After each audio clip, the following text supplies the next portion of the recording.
Selamat pagi anak-anak. Assalamualaikum warahmatullahi wabarakatuh. Gimana kabarnya semuanya? Baik-baik kan? Sebelum kita memulai pelajaran, Ibu mau absen terlebih dahulu ya. Ahmad Basofi, Dela Nur Hidayati. Dela nggak masuk, kemana? Oh, sakit. Laila Majnun, Muhammad Rudi, Zainal Arifin. Oke, yang nggak masuk satu ya, Dela. Baiklah, sebelum kita mulai pelajaran hari ini, terlebih dahulu, alangkah lebih baiknya kita berdoa terlebih dahulu sesuai keyakinan dan agamanya masing-masing. Oke, berdoa, mulai. Berdoa selesai. Oke, hari ini kita akan mempelajari mengenai potensi alam yang ada di Indonesia berdasarkan letaknya. Di pelajaran sebelumnya kan kita sudah mempelajari mengenai letak wilayah Indonesia berdasarkan 3, yaitu apa saja? Letak astronomis, letak geografis, dan letak geologis. Oke, sebelum kita mulai ke sana, Ibu tanya terlebih dahulu ke kalian, apakah kalian masih ingat tentang pelajaran di pertemuan sebelumnya? Oke, berdasarkan letak astronomis, mungkin ada yang bisa jawab? Silakan Rudi, mungkin bisa jawab. Ya, lupa. Baiklah, Zainal mungkin? Ya, betul sekali. Jadi berdasarkan letak astronomis, Indonesia berada di lintang selatan 11 derajat lintang selatan sampai 6 derajat lintang utara. Kemudian 95 derajat bujur timur sampai 141 bujur timur. Oke, jadi ini secara astronomis ya. Kemudian kalau secara geografis ada yang tahu? Betul sekali, Laila. Jadi secara geografis Indonesia terletak di antara 2 benua dan 2 samudra. Oke, Ibu langsung ya. Di pembelajaran kemarin Ibu juga sudah menyinggung tentang beberapa potensi alam yang dimiliki oleh Indonesia dilihat dari letaknya secara astronomis, geografis, dan geologis. Jadi Ibu sudah nyinggung sedikit-sedikit ya dari kemarin. Oke, Indonesia seperti yang kita ketahui bahwa Indonesia sendiri itu adalah negara yang kaya. Jadi alamnya itu sangat kaya gitu. Potensi alam yang ada di Indonesia itu bermacam-macam, beragam. Jadi makanya dijuluki sebagai negara yang kaya akan alamnya. Jadi potensi alam itu terbagi menjadi 2, antara kekayaan alam yang dapat diperbarui maupun yang tidak dapat diperbarui. Yang dapat diperbarui itu kayak seperti air, tanah, tumbuhan, itu bisa kita perbarui. Sedangkan yang tidak bisa diperbarui itu seperti minyak bumi, barang tambang, seperti itu. Bisa cuma membutuhkan untuk terbentuknya kayak seperti minyak bumi, batu bara, itu membutuhkan waktu berjuta-juta tahun. Oke, di Indonesia sendiri banyak sekali ya, seperti yang kita ketahui kemarin, kekayaan alam yang ada di Indonesia itu banyak sekali. Oke, yang pertama, kekayaan yang alam yang ada di Indonesia seperti yang kita ketahui, mungkin ada yang pernah dengar tentang Freeport? Belum ada yang pernah dengar? Jadi Freeport adalah salah satu perusahaan swasta luar negeri lah ya, yang mengelola pertambangan emas. Jadi kekayaan alam di Indonesia salah satunya yaitu pertambangan emas. Jadi di daerah Papua sana, jadi Kak, kalau dibilang apa, di Papua itu adalah tanah yang ajaib. Jadi banyak sekali keajaiban di sana ya. Salah satunya yaitu emas. Di sana terdapat banyak sekali emas yang melimpah, tapi sayang sekali emas tersebut masih dikelola oleh swasta, oleh perusahaan luar negeri dari Amerika yaitu Freeport. Kalau seandainya kita bisa mengelola itu sendiri, pastinya bisa memberikan keuntungan yang besar ya bagi negara kita. Kemudian yang kedua ada batu bara. Di Indonesia sendiri, karena yang seperti yang kita ketahui, Indonesia itu negara yang subur. Indonesia itu negara yang kaya akan potensi alamnya. Salah satunya juga batu bara. Batu bara itu terbuat dari apa sih, Bu? Jadi batu bara itu terbuat dari sebenarnya kayu, kayak tanaman gitu. Tapi sudah tertimbun berjuta-juta tahun yang lalu, mungkin kalau bisa dibilang mungkin zaman purba. Jadi terbentuknya itu lama sekali. Nah, di Indonesia sendiri batu bara itu banyak terdapat di Pulau Sumatera dan Kalimantan. Jadi karena di sana mungkin karena ada hutan ya, hutan kan banyak pohon-pohonnya gitu. Jadi terbentuklah terkubur oleh tanah berjuta-juta tahun, akhirnya terbentuklah batu bara. Seperti yang kita ketahui, Indonesia sendiri menjadi penghasil batu bara terbesar di dunia. Banyak sekali yang kita bahkan bertonton ya kalau kita lihat. Kemudian yang ketiga gas alam. Gas alam ini ada gas, jadi bentuknya kayak dari panas bumi, bentuk gas. Terus ada juga yang minyak bumi. Kalau gas alam itu biasanya dari kayak hawa panas gitu.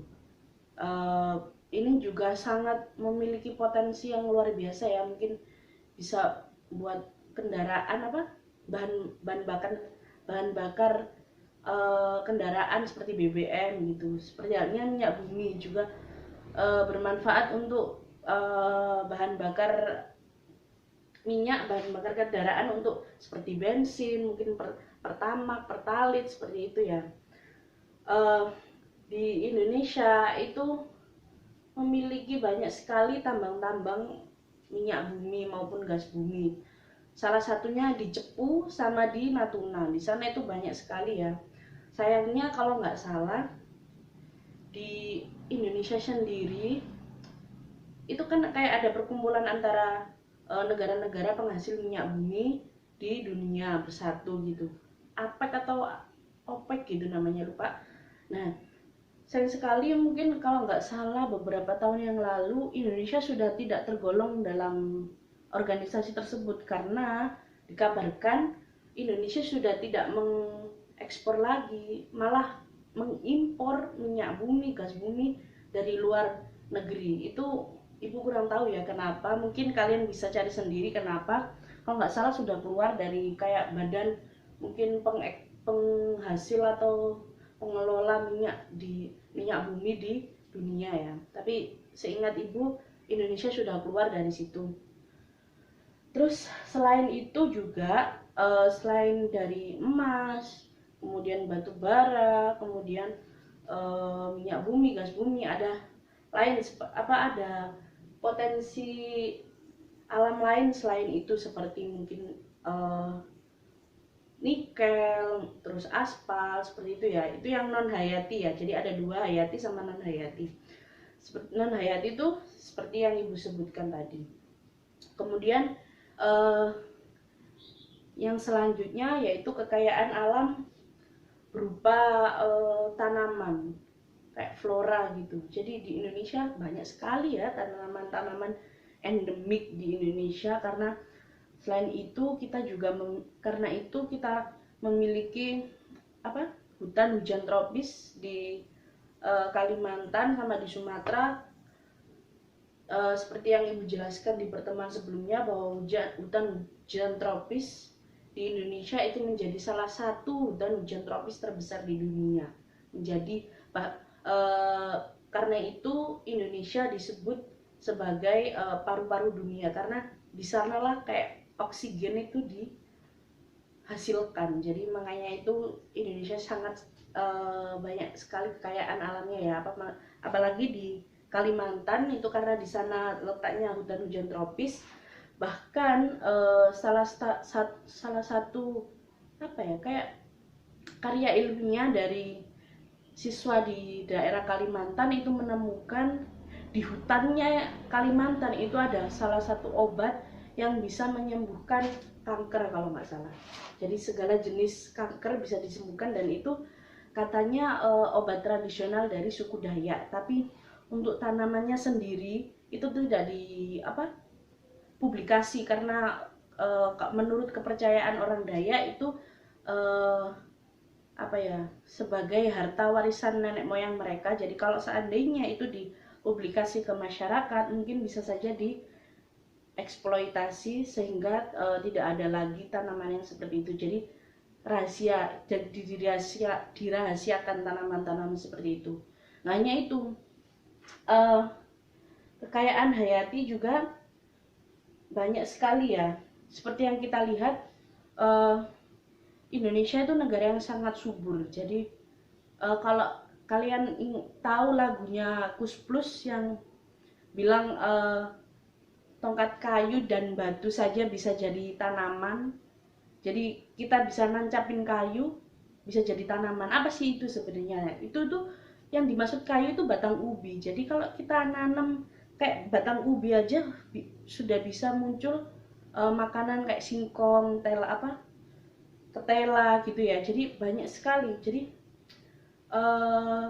kalau bilang Indonesia itu memang kaya sekali akan potensi alamnya. Jadi kalau ibu rasa Indonesia masih bisa memenuhi kebutuhannya sendiri karena di tanahnya sendiri saja sangat subur. Jadi tanaman-tanamannya itu juga seharusnya subur-subur ya, dan bisa memenuhi kebutuhan sehari-hari.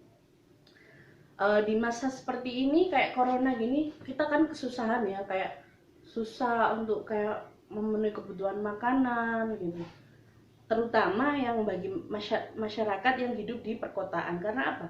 Mereka tidak mempunyai lahan untuk kayak menanam kayak ubi, singkong, ketela dan lain-lain. Jadi mereka kesusahan untuk menghasilkan itu. Sedangkan kita yang hidup di desa mungkin bisa ya kayak nanam ubi, singkong dan lain-lain. Kita ada lahannya, kita ada tempat untuk menanam itu, sehingga kita bisa menghasilkan itu sendiri. Kita bisa makan tanpa harus nasi ataupun apa. Sebenarnya kan nasi itu kan makanan pokok kita, tapi kan kalau seandainya nasi tidak ada, bisa digantikan dengan kayak singkong. Itu kan juga sebuah salah satu bentuk karbohidrat ya selain nasi. Jadi sebenarnya bisa Indonesia mengatasi kayak di wabah-wabah corona sekarang ini, nggak usah lah kayak impor dari luar negeri. Kan kita kan dari zamannya waktu Orde Baru, waktu Pak Presidennya Soeharto, itu kan kita dijuluki sebagai swasembada pangan, swasembada beras, karena kita mampu menghasilkan banyak beras dan kita bisa mengekspor ke negara lain. Nah, tapi kenapa sekarang Indonesia malah impor dari luar negeri? Nah, ini pertanyaannya. Karena sekarang banyak sekali ya faktor yang menyebabkan itu.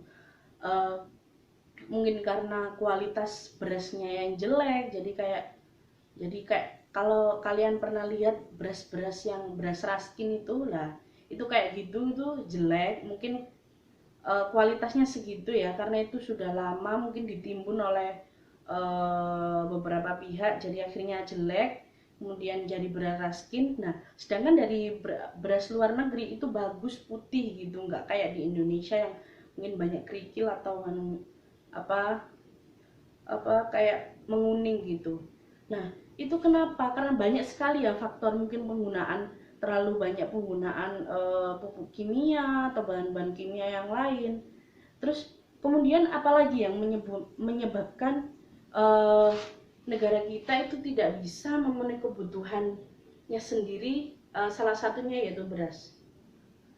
Karena akhir-akhir ini pengalihfungsian lahan itu berubah dari yang awalnya sawah ya, yang biasanya ditanamin untuk padi, sekarang beralih fungsi menjadi perumahan. Jadi semua sawah-sawah dikafling sama pemiliknya, didirikan rumah-rumah.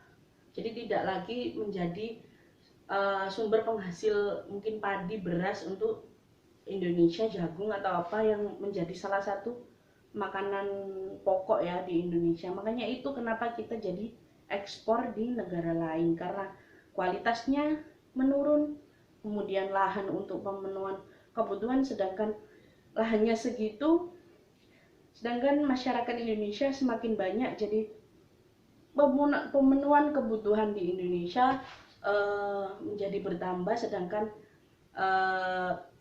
beras yang ada itu sedikit, jadi makanya kita impor. Begitu juga dengan beberapa kekayaan yang lainnya. Kemudian ada juga kekayaan hayati berupa flora. Kalau kita lihat di Indonesia banyak sekali ya hewan endemik di Indonesia yang terutama banyak sekali yang hampir punah. Seperti contohnya saja apa itu, harimau Sumatera, kemudian badak berjula satu, itu kan menjadi hewan yang punah ya, karena menjadi hewan yang hampir punah karena populasinya di alam sedikit, banyak diburu, kemudian tidak dilestarikan. Jadi sebenarnya banyak kekayaan flora yang ada di Indonesia seperti komodo itu juga masih banyak, tapi dijaga kelestariannya supaya tidak punah, karena komodo juga merupakan salah satu kadal terbesar di Indonesia, di dunia. Bahkan beberapa penelitian mengatakan bahwa komodo itu adalah hewan purba yang masih hidup sampai sekarang. Jadi banyak sekali kekayaan fauna yang ada di Indonesia. Jika itu dimanfaatkan, mungkin bisa saja kita memanfaatkan itu mungkin sebagai pariwisata atau sebagai edukasi, sebagai bahan untuk penelitian, untuk pengembangan ilmu pengetahuan. Jadi banyak sekali ya manfaat dari potensi alam yang ada di Indonesia. Oke, seharusnya setelah kita lihat dari beberapa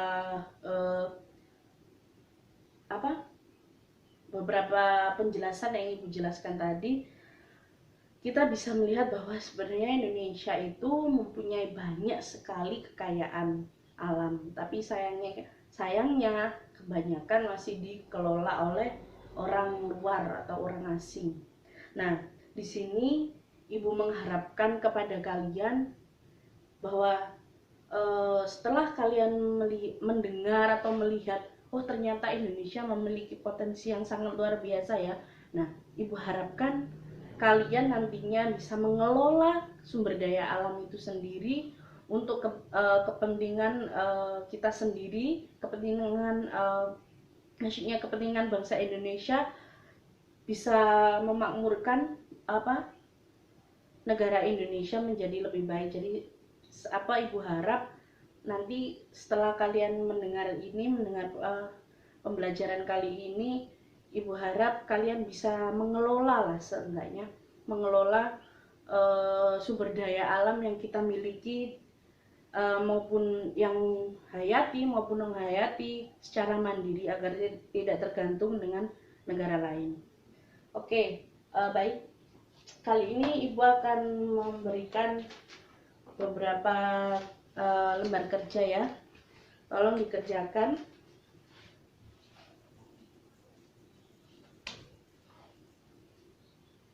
Oke, Ibu kasih waktu sekitar 15 menit ya untuk mengisi itu. Gampang kok. Kalau seandainya kalian tadi mendengarkan pasti tahu. Oke, sudah 15 menit ya. Oke, dikumpulkan silakan.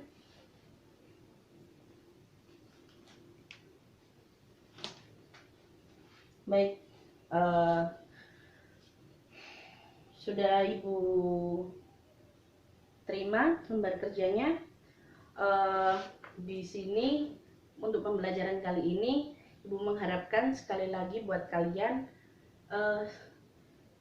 dilihat dari potensi alam yang ada di Indonesia. Seharusnya dari titik inilah kita bisa melihat Indonesia bisa bangkit ya. Kalau kita lihat kan sekarang kan musimnya corona ya, banyak sekali faktor seperti faktor ekonomi, faktor sosial, bahkan pendidikan kita juga terganggu sekali ya, terutama yang ekonomi. Semua kayak pasar ditutup, mall ditutup, toko-toko ditutup, pabrik apalagi, banyak pegawai-pegawai atau buruh-buruh di PHK karena perusahaannya juga tidak mampu untuk menggaji mereka karena perusahaannya ditutup, pabriknya ditutup. Nah, seharusnya dari ini kita bisa melihat, kita harusnya bisa menunjukkan kepada negara lain bahwa kita ini bisa memenuhi kebutuhannya sendiri dengan memanfaatkan kekayaan alam yang ada di Indonesia sebaik mungkin dan semaksimal mungkin. Jadi seperti tadi, mungkin kita sudah nggak bisa impor beras Bu, karena kita nggak boleh ada barang yang dari luar masuk ke Indonesia. Makanya kita bagaimana mengelola sendiri. Mungkin bisa makanannya kita ganti. Mungkin dari yang awalnya makan nasi, karena nasi sekarang susah ya. Walaupun masih ada, cuma karena pemenuhan kebutuhannya nggak bisa memenuhi seluruh kebutuhan masyarakat Indonesia. Karena seperti yang kita tahu, masyarakat Indonesia makanan pokoknya nasi, bisa diganti menjadi mungkin jagung, singkong. Nah itu kan kita bisa menanam sendiri, bahkan kayak seperti singkong tadi, ubi, kita bisa tanam di kebun atau apa gitu ya, yang berada di desa ya rumahnya. Kalau yang kota mungkin bisa masih impor, tapi impornya itu nggak harus dari luar, bisa dari kota lain atau dari mana gitu kan. Mungkin kayak di sini, mungkin di sini di Jombang penghasil singkong, kemudian di Surabaya wah nggak ada makanan pokok lain, mungkin bisa ngimpor dari Jombang ke Surabaya kan. Walaupun ya memang antar kota, tapi seenggaknya nggak dilihat dari rasio terkenanya paparan virus corona masih tidak terlalu tinggi, masih bisa ditanggulangi dari beberapa penanggulangan yang sudah dianjurkan oleh WHO seperti itu. Jadi dari titik ini dengan adanya wabah ini kita bisa melihat, kita bisa memanfaatkan apa yang sudah ada di Indonesia, memanfaatkan sudah yang tersedia di alam kita sebaik mungkin untuk pemenuhan kebutuhan, tanpa harus kita sebagai masyarakat tergantung sama pemerintah. Pemerintah kok malah gini gitu. Jangan. Jadi kita harus bisa seenggaknya mandiri untuk waktu yang sekarang ini. Kita memenuhi kebutuhan sendiri dengan apa yang sudah ada gitu. Oke, gitu ya. Jadi Ibu harap sekali lagi kalian bisa mengeksplorasi lebih dalam lagi mengenai sumber daya alam yang ada di Indonesia. Oke, sudah semuanya ya. Oke, kemarin tugas yang minggu lalu kan membuat peta konsep. Nah, sekarang silakan dipresentasikan ke depan satu persatu berdasarkan kelompok ya. Silakan.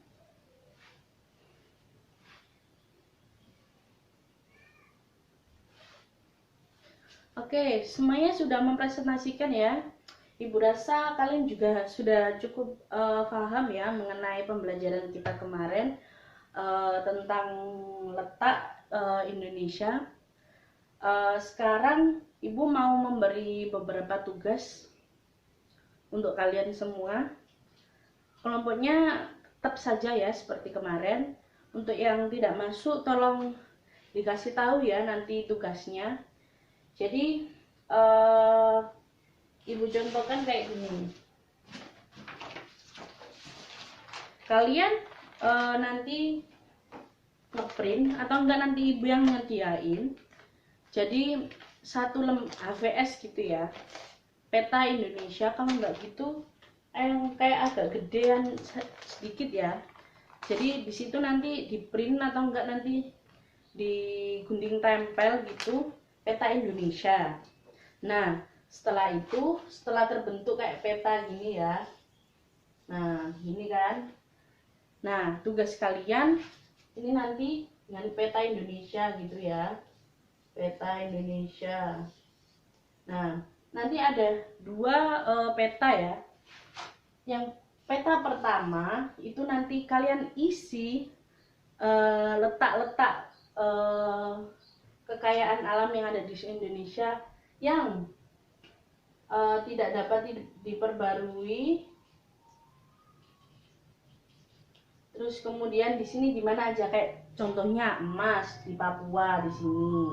Terus kemudian batu bara di Kalimantan, di Sumatera, kemudian minyak bumi di Cepu sini Jawa Tengah kayak gitu ya. Dikasih keterangan nanti ini yang tidak dapat diperbarui. Kemudian yang lembar kedua sama seperti ini, petanya peta Indonesia polos gitu. Nah nanti ini yang dapat diperbarui kayak ini aja ya, yang tidak yang dapat diperbarui,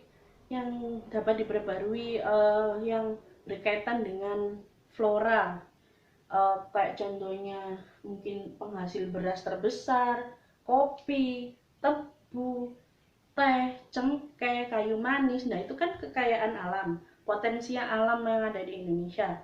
Nah itu kalian sebutkan nanti di sini, itu yang dapat diperbarui. Ibu rasa ini cukup simple ya. Gimana kalau yang tugas yang kali ini individu saja ya. Ibu rasa itu aja ya. Individu saja yang ini, jadi 2 lembar gitu HVS di print nanti. Ini nanti ditulis, terserah nanti gunting tempel atau ditulis di tangan. Pokoknya nanti dikasih keterangan mana, mungkin kayak kalau mungkin minyak bumi gambarnya emas mungkin gambarnya kotak gini. Terus batu bara mungkin kayak kotak-kotak kecil gitu. Nanti di sini ditulisi keterangan, di sini emas, batu bara kayak gitu ya. Nanti tugasnya kayak gitu, sama kayak padi mungkin, kemudian jagung gimana gambarnya nanti dikasih keterangan gitu aja ya. Nanti persebarannya dilihat, setelah itu kalian cari di buku, di referensi buku, di perpustakaan, di internet, banyak sekali ya. Ibu rasa banyak sekali referensi seperti itu. Oke, seperti itu aja tugasnya. Di pertemuan berikutnya dikumpulkan. Ibu rasa cukup ya sampai di sini. Sekali lagi untuk pembelajaran kali ini, Ibu mengharapkan kalian bisa mengetahui potensi alam yang ada di Indonesia, sehingga kita sebagai masyarakat Indonesia bisa mengelola sendiri potensi alam yang ada di Indonesia. Apalagi di wabah-wabah corona seperti ini ya, seharusnya kita bisa menunjukkan, oh dengan kita yang sekarang ini tanpa harus impor beras dari luar, impor gula dari luar, kita bisa kok memenuhi kebutuhannya sendiri. Jadi bisa mandiri tanpa harus impor. Bahkan mungkin dengan ini kita bisa mengekspor yang sebelumnya belum diekspor di luar negeri, cuma di Indonesia. Jadi seperti itu ya pembelajaran kali ini. Ibu harap kalian selalu sehat ya di wabah-wabah corona seperti ini. Tetap jaga kesehatan, jangan lupa banyak makan dan minum, tidur yang cukup. Baik, kalau begitu Ibu akhiri.